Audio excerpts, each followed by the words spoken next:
And also here. Here many people did not walk in before the lockdown, but there over 3,000 people. And the amount of work we are doing in the villages with not a single infection, everybody absolutely safe, a large premises where people can move around, all protocols followed, sadhana happening wonderfully. Weather cooperated, pre-monsoon rains came early and eased the summer off pretty easy.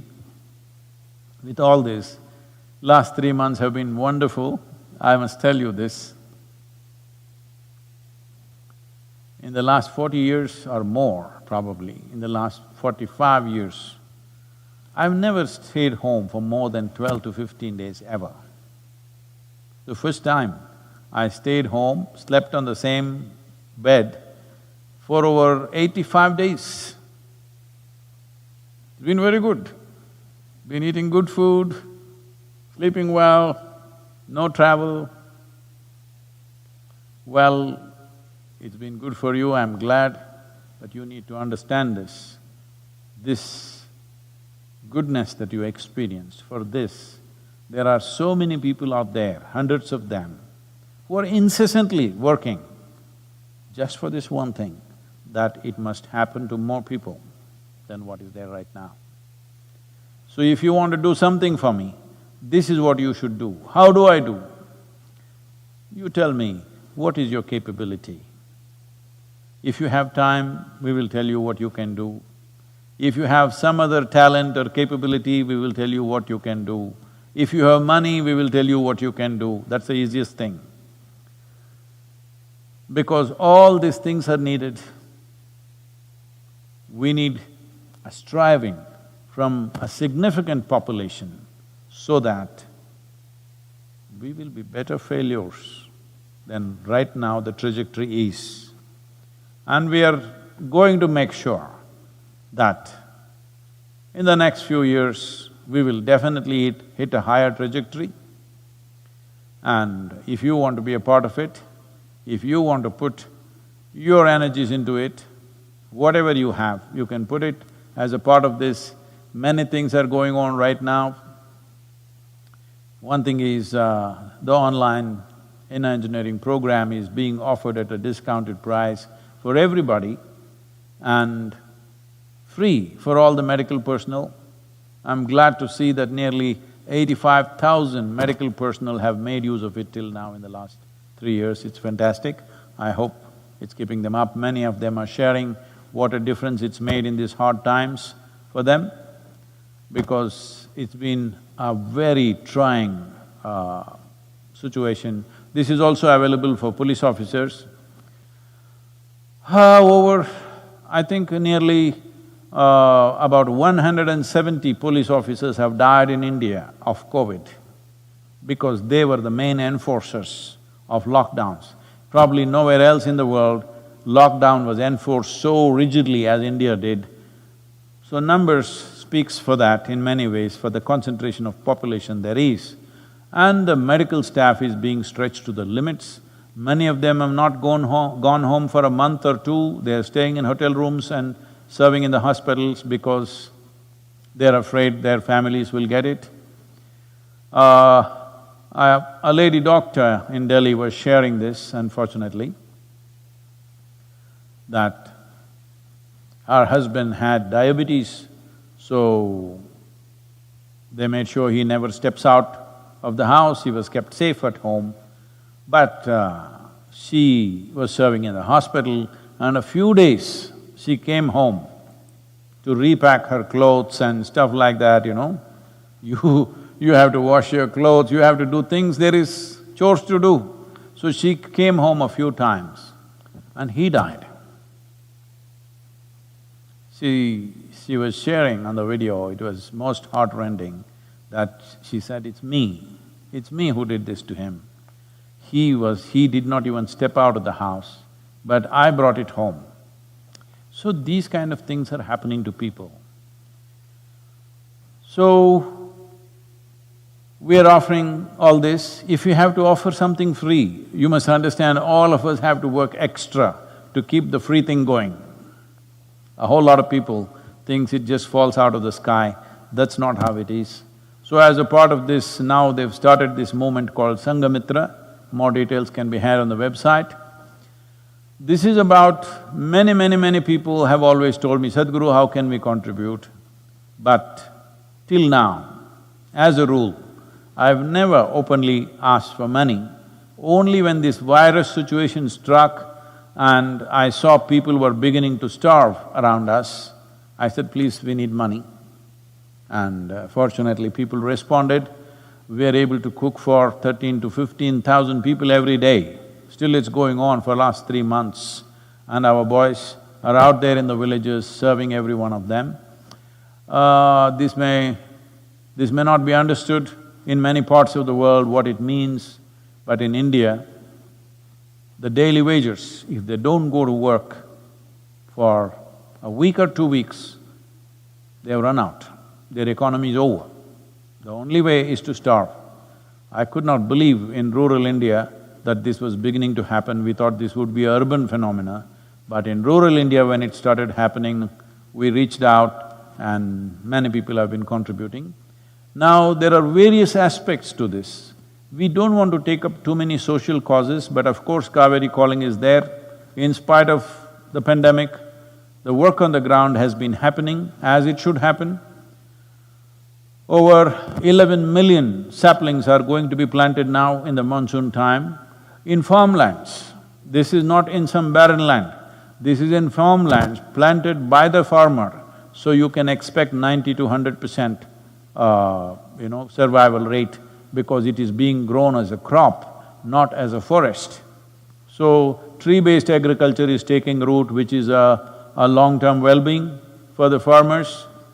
And we are also looking at how to make at least 1/3 of human diet should come from the trees. This must happen everywhere. We are looking at making this happen in the Kaveri belt to start with, but this is necessary that at least 1/3 of the food should come from trees. And if you want to go into the statistics, we are in the process of laying out a movement called Conscious Planet. All our plans have been pushed a little bit. This is about making people conscious, because that's the only problem we have. Unconscious human beings are the only problem you have on this planet. Even now, this pandemic flying around the country, flying around the world like this is basically because of unconscious human beings. If only human beings were a little more conscious, very easily we could have contained this. All it takes is, if today, Guru Purnima, all of us take this step, the entire human population, for next 15 days, 14 to 15 days, we don't come in contact with anybody, just sit by yourself. Finished, pandemic is over in the world, this many people need not die, economies of nations need not be ruined, people need not be put to such hardship. All this is not necessary if only we were conscious. So one thing is to become conscious about how we are within ourselves, another is to be conscious about… because another pandemic is unfolding itself rapidly, which is the ecological pandemic. Well, this could take many more lives than the virus will take. Much bigger disasters and much bigger challenges are just not even next generation, in this generation they're waiting if we don't do the right things. So, I don't want to go into that detail today, but there are movements like this. So we are looking at how people can participate. You can contribute 5 rupees, 10 rupees, but on a steady basis, depending upon the volume of finance we have. Because we have never surrendered our cause and the freedom of functioning as an unprejudiced organization to any major corporate or major funding. This is the reason why we don't have any major funding, because most of the major funding comes with strings, unfortunately. So, our contributions have always been like this from people. So, we are looking how to make this happen, so that one thing is to take this possibility of how a human being can generate the quality of his life or her life from within themselves. The quality of your life is determined by within. not by outside. If this one thing happens, that you know how to be blissful by your own nature, if this happens to at least 60% of the population, there will be no ecological challenge. You must understand, ecological challenge is a consequence of human beings in search of well-being, ripping the planet apart. If well-being is guaranteed, human beings will naturally function in a much, much more conscious way. As a part of this, you can be a part of the Sangha which is striving. You don't have to do anything for me. See, people are taking care of food. Last 2-3 lifetimes, food was always a problem. We were starved out. This life, I'm well-fed. My needs are small, but I'm well-fed. So you don't have to do anything to me. Rest of it is just paraphernalia. With or without it, we can live. We have no issues about that. So you don't bother about doing anything to me. One thing is, your first commitment is, you're striving to become a blissful being. That's your first striving. Your second striving is how to support this striving that I have, to see that everybody becomes blissful. In this process, in which way you can participate, please participate. The Sangamitra is there, you can contact and see how, in how many different ways you can participate and make this happen. Let's make this happen. This is our life, this is our time on the planet.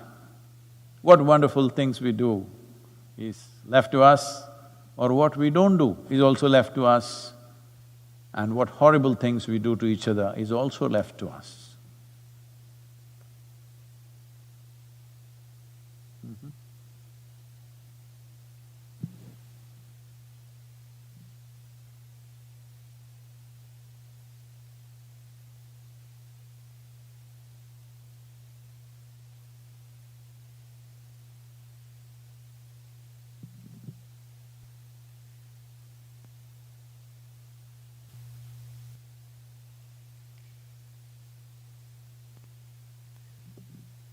Namaskaram, Sadhguru.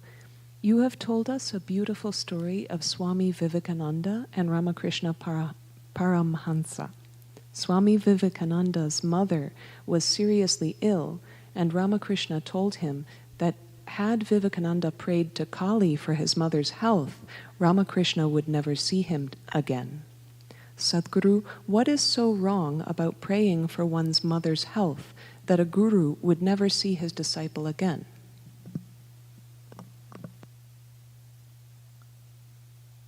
Now you're exposing how horrible the gurus are.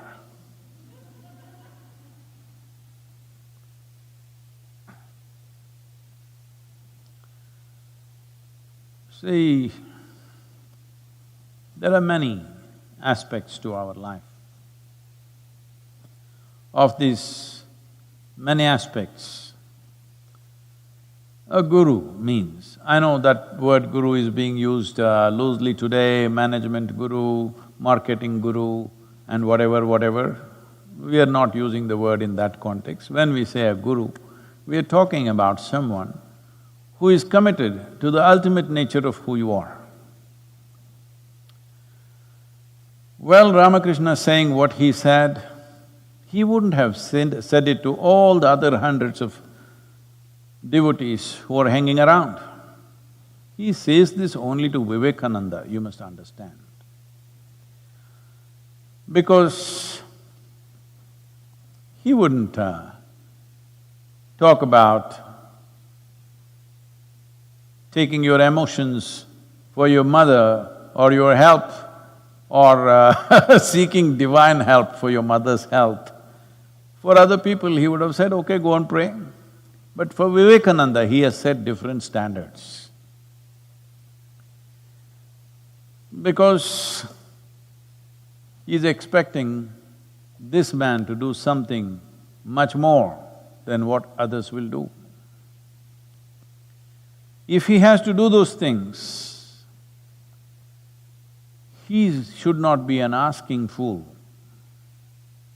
That he is not somebody who stands in front of the Devi and asks, I want this, I want that. So, For your mother's health, what he that moment needed was money.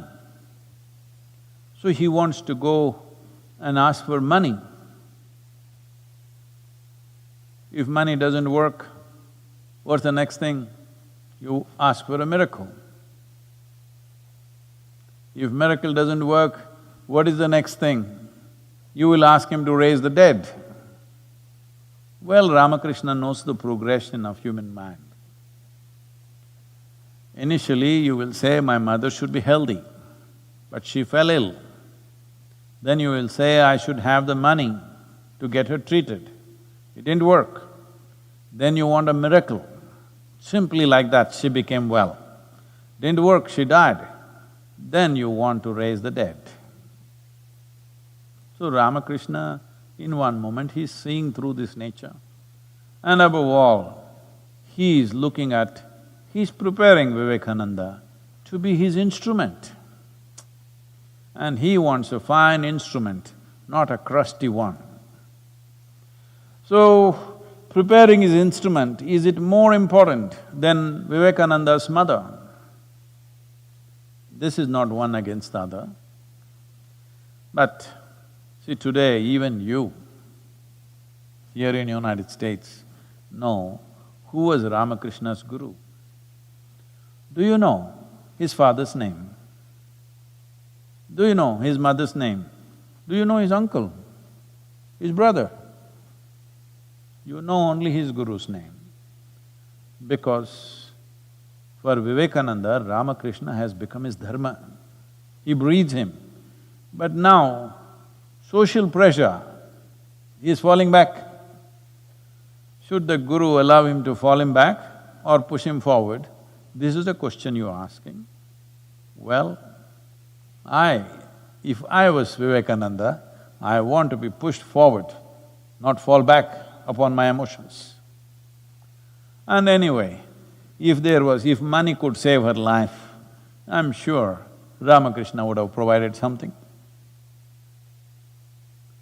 But you're seeking divine help? No, this is something all of you must understand.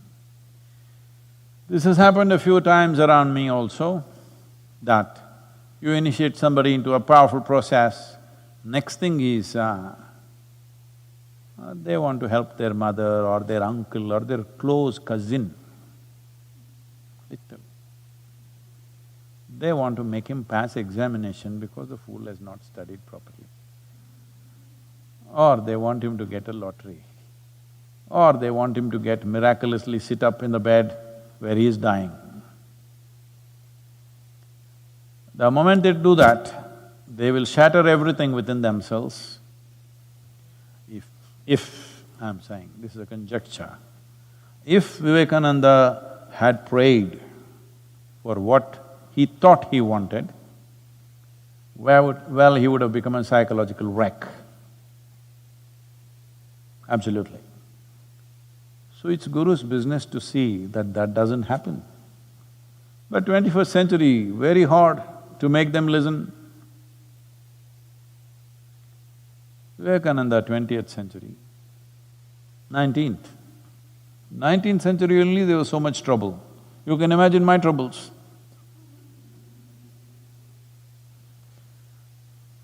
People will go, sit in front of Devi and ask all kinds of things. Because they were doing it with Dhyanalinga, I put her up and say, okay, you have another counter to ask all these things. Because wherever there is a phenomenal sense of energy which is propelling you forward at a certain pace, then when you're moving at that speed, because you're concerned about the tree, you held the tree, your arm will go. You will lose something, it will shatter you, it will break you. So Ramakrishna is wanting him to be a rocket, and the rocket wants to do this. No, rocket trajectory is already set. You don't try to do this and that. That will be a disastrous rocket. So in that context, he is saying that if you had done this, it was finished between you and me because you were anyway a broken failure rocket, a failed rocket. Does anybody go and pick it up? You may be thinking it'll go to the moon and you fired it, but it went into the ocean. Does anybody go looking for it? No, it's finished, it's over, it's burnt up. So, in that context, Ramakrishna is saying, today, if you had done that, it was over because it would be not worth seeing you because you would be broken and you're gone. What do I do with a broken instrument? Today you have heard of Ramakrishna Paramahamsa because of Vivekananda. If that instrument was broken on that day, well, Ramakrishna's offering to the world would have gone completely waste. Well, I'm glad you didn't pick up Krishna, because Krishna said, when Arjuna said, I don't want to kill all these people, 100,000 men they're talking about. Krishna said, you must